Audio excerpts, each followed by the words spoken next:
Buenos días a todos y todas. Me gustaría agradecer vuestra presencia aquí al acto de presentación del libro de Carmen y me gustaría contaros brevemente cómo va a ser la presentación, ¿de acuerdo? En primer lugar hablará Carmen.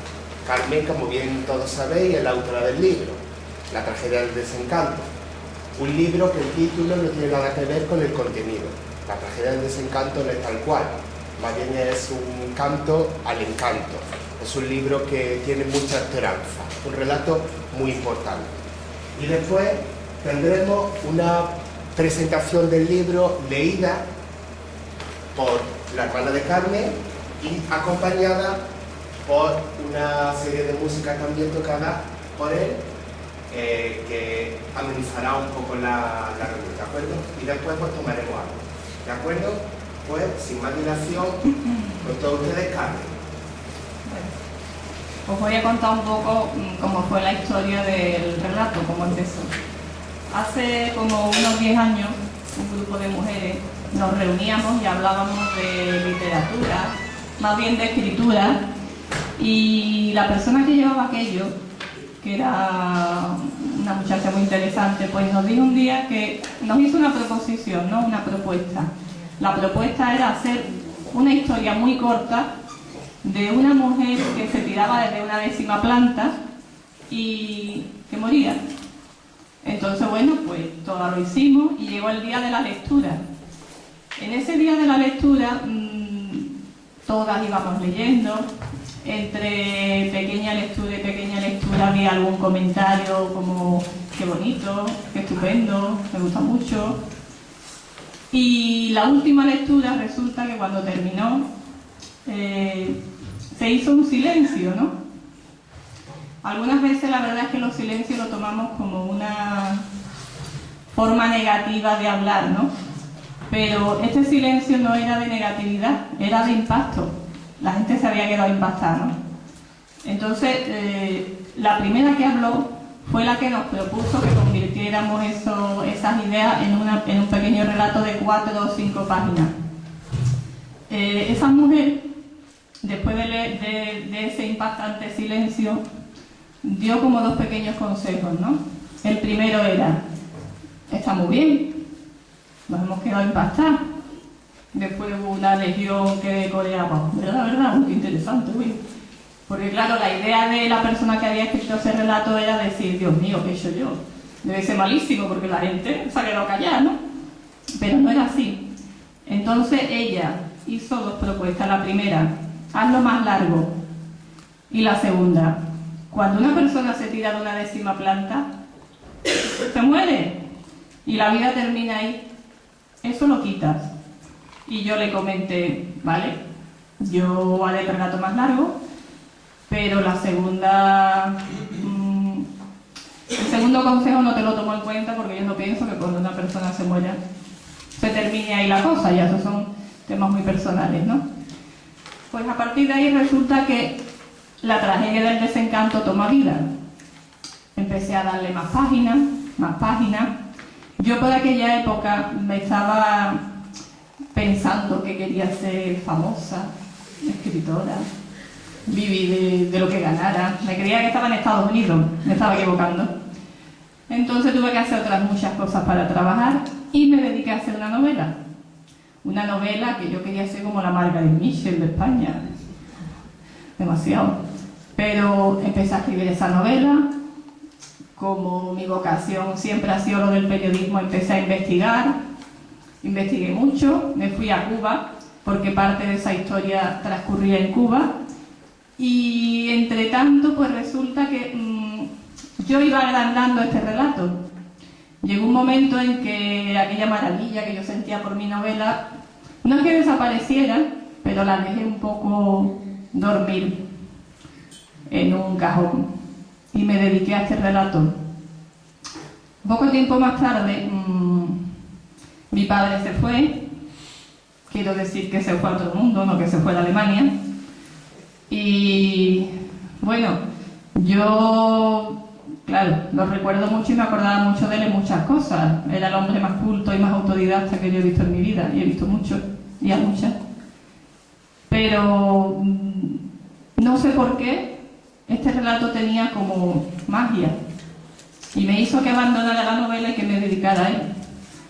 Y me dedicaba a él pensando en mi padre, por eso tiene una dedicatoria a él, ¿no? Y entonces, pues nada, dejé la novela, me dediqué al relato y un buen día me comenta una amiga que por qué no lo publicaba. Y yo pensé, un relato chico publicando la novela. Pero corriendo se me fue de la cabeza. Y las cosas me vinieron bien y lo publiqué. Este libro, este pequeño relato de 50 páginas, lleva en la calle más de 8 años. Algunos ya lo habéis leído, otros no. Entonces, a través de esos 8 años, claro, la vida ha cambiado mucho, yo me he movido mucho, seguía con mi idea de escribir, seguía escribiendo, escribía reportajes, pero un día me encuentro con un editor y me propone hacer un segundo libro. Yo ya había abandonado un poco la novela, que ahora sí volveré a retomar, os lo digo para que lo tengáis en cuenta, ¿eh? Entonces, me encuentro con un editor y me dice: mira, Carmen, tengo un proyecto, este proyecto no tiene nada que ver con una novela, es una historia de Sevilla, pero un poco en plan esoterismo y simbología de lo que son nuestros edificios, nuestras calles. Y yo, como soy una enamorada de mi tierra, le dije sí, y me dijo: bueno, pues como tú escribes, yo te voy a encargar a uno que sabe mucho de esoterismo y tú te dedicas a escribir simplemente. Yo le dije, bueno, pero claro, como soy un poco inquieta y tengo ese gusanillo investigador, me dediqué a investigar y empecé a patearme las calles, a patearme las portadas, a patearme lo que casi nadie se patea cuando pasea por la calle de esta ciudad. Casi nadie. Y yo empecé a escribir esa historia desde la intuición. Va a ser única esa historia porque la he hecho yo, no porque sea mejor que nada, pero la he hecho yo. Desde la intuición, desde la investigación.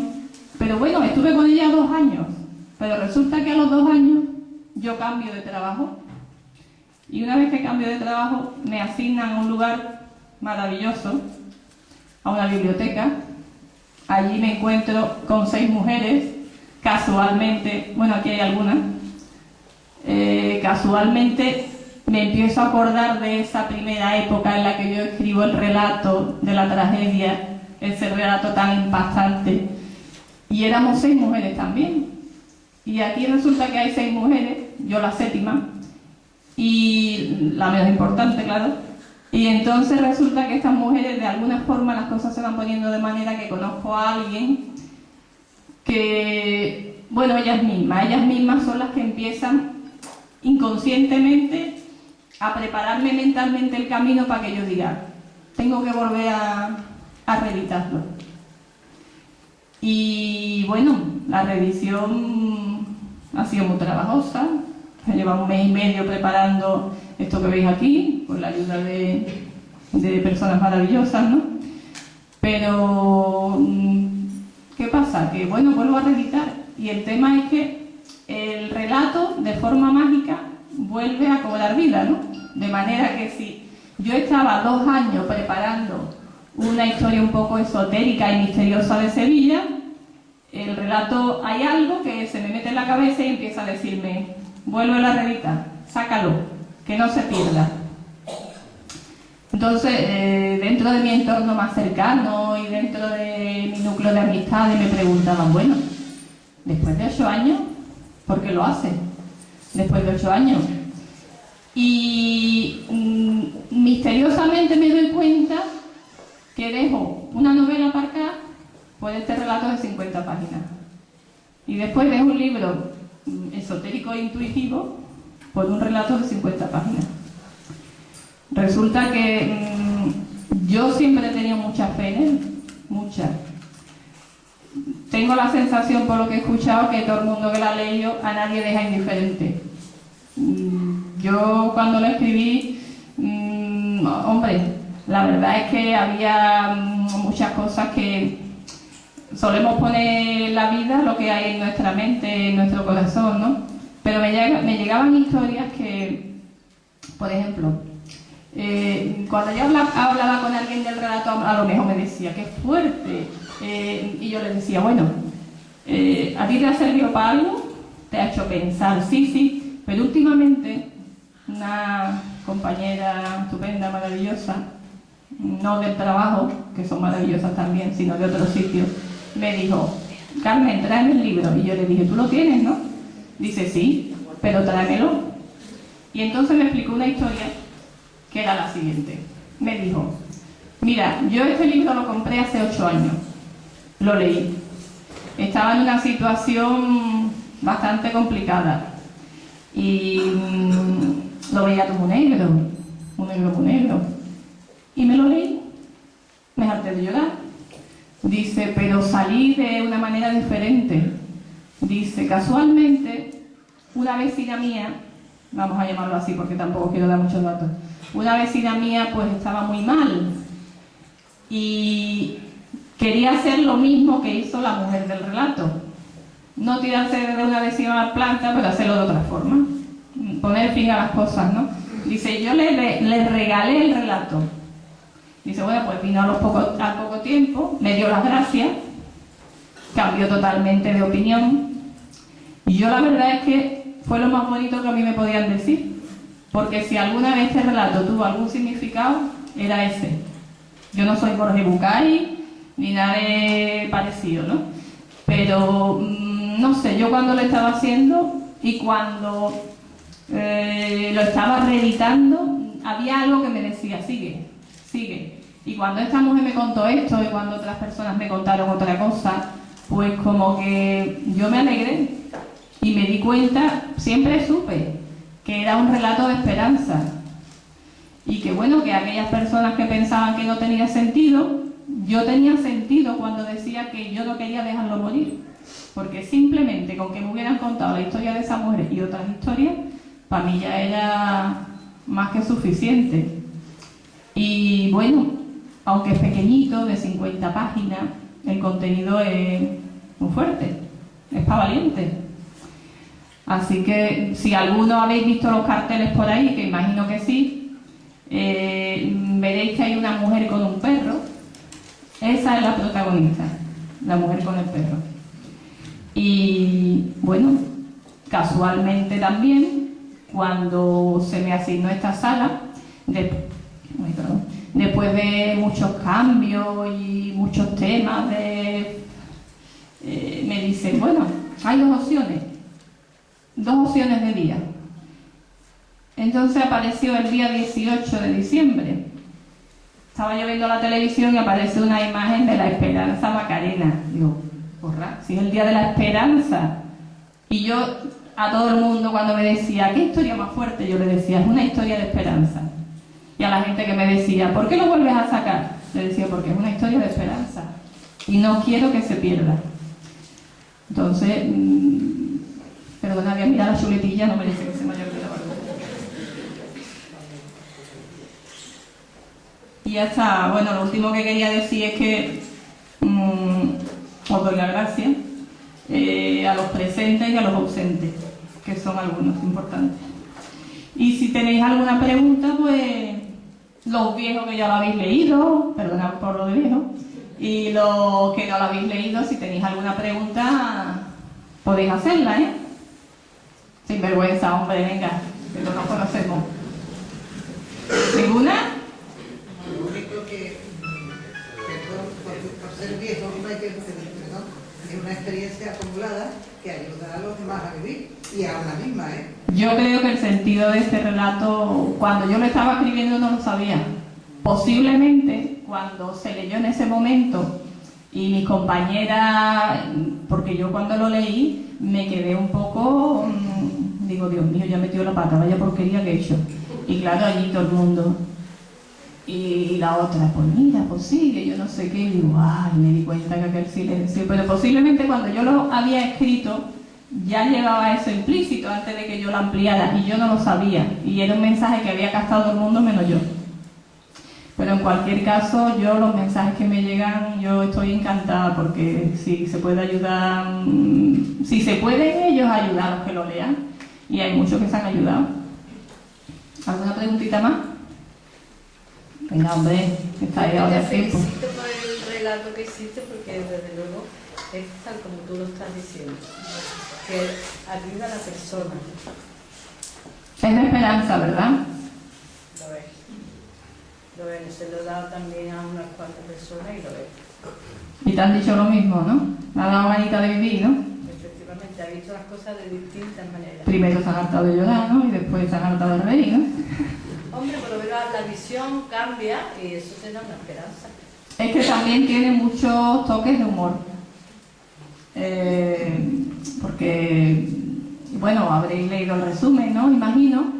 Y entonces, pues, esta chavala, que es la del perro que veis en la presentación, se tira desde una 10ª planta y va viendo qué es la vida de los vecinos. Ella cree que es muy desgraciada, muy desgraciada, muy desgraciada, pero es que hay gente tan desgraciada como ella. O que no ve el lado positivo de las cosas.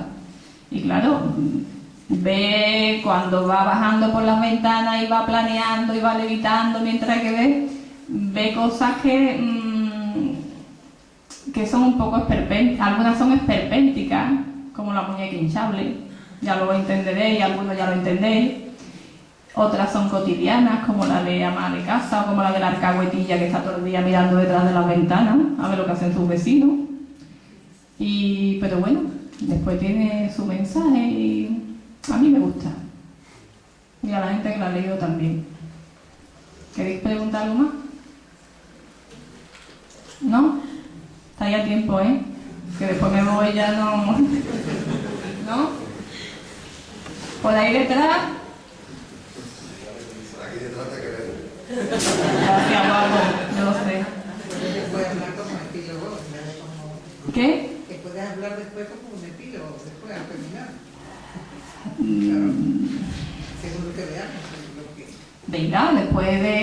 Si se os ocurre algo, yo no tengo ninguna bulla, ¿eh? Por irme. Y Jesús, el que está abajo, me va a esperar, vamos, hasta que no nos tomemos el vino que hay en el fondo. Así que si se os ocurre algo después, porque aquí mi hermana va a hacer unas pequeñas lecturas del relato que he elegido, unas 5 líneas, la primera lectura, después Carmelo, un músico muy avisado él, pues va a tocar canciones de los Beatles. Os iba a poner música clásica, pero pensé, esta gente se me duerme y se me muerma, y se me van a poner a llorar. No puede ser, yo no quiero eso, el Día de la Esperanza, Macarena. Por cierto, felicidades a las esperanzas. Y me dicen que felicidades a Rita. Perdona. Mi pregunta es la siguiente. Te de compañería mía. Sí, además también te queremos muchísimo y tú lo sabes. Este libro, todos los libros tienen algo de autobiográfico. Sí. Entonces aquí ha habido una experiencia ajena y tú la has hecho tuya. Entonces tú puedes continuar como algo tuyo, esa esperanza, plasmarlo, o sea, vale, no se mata, no llega a culminar ese deseo de destruirse, sino que otra vez florece y sube. Habrá un segundo libro, seguirá esta experiencia como propia, porque ahí yo te comentaba que había un libro de Dulce Chacón, si te dicen que caí, que cae y muere. Entonces este libro a mí me ha recordado esa segunda parte, ¿no? De que no está escrito, pero que hay una esperanza. ¿Tú cómo lo ves? ¿Tú ves todo esto que sí que es positivo, que merece la pena vivir, se puede plasmar y dar aún más esperanza a esa mujer, por ejemplo? Hombre, yo creo que tú aquí estás haciendo las preguntillas, ¿no? Claro. ¿Tú quieres enterarte? Ya te contaré el lunes, porque tanta gente delante no. Mira, ya te daré el lunes, ya. No, mira, todas las historias son... Yo creo que lo que llevamos en el corazón, en los instintos y en la mente y nuestros recuerdos, a mí por lo menos me sale, ¿no? Por eso la dedicatoria a mi padre, por eso la dedicatoria a Jaime, por eso la nueva dedicatoria a mi madre y, por ejemplo, la vecina del primero, la alcahuetilla que mira detrás de las ventanas, es una vecina mía, que se llama Paca. Menos mal que no ha venido, os la guía porque no la he invitado por eso. Después, la muñeca hinchable. La muñeca hinchable con este melucío. Este era un vecino, hijo puti, con perdón. guardia civil, no tengo nada que ver con la benemérita, yo la admiro mucho, ¿eh? Pero este, como es muy malo, le he puesto una muñeca hinchable, ya lo leeréis. Es biográfico. Hombre, hay algo de los sentimientos de ella que cuando se pasan malos momentos, y yo los he pasado, también lo he puesto. Porque, aparte, no sé, a mí me da la sensación de que cuando algunas veces estás escribiendo es como si tuviera, yo creo mucho en los angelitos, voy a decir que soy una idiota, pero